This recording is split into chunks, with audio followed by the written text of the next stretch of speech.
Okay, so I'm a big fan of universal design for learning and a bigger fan of shifting to student-led. And so a lot of people will say, this feels like a lot of work for the teacher if we're universally designing, if we're coming up with all these options. But here's the thing, you as an educator don't need to be coming up with the options.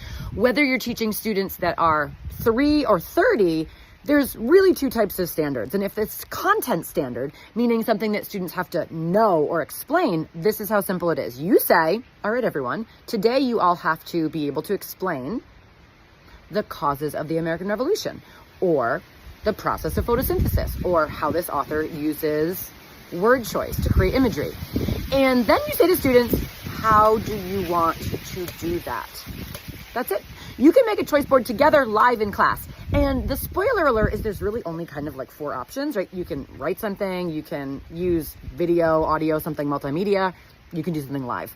But within that, there's a lot of flexibility. So students might say, well, maybe we could write it in a poem. Oh, love that for you. They might say, hey, maybe I could make a video. Okay, great, let's try it. People will say, how do you grade it? One rubric that is standards based. So you can use AI for this. You simply say, this is what the goal or the standard is. This is the non-negotiable success criteria.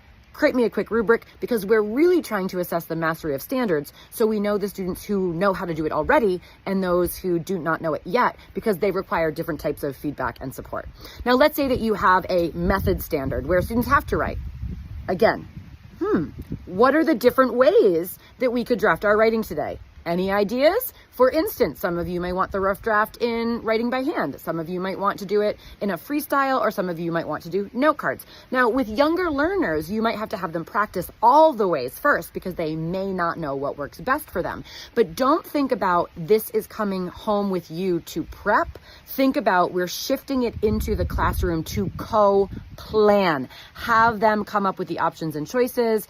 Ask them to experiment. Be there to have them reflect. Did that work for you? How do you know?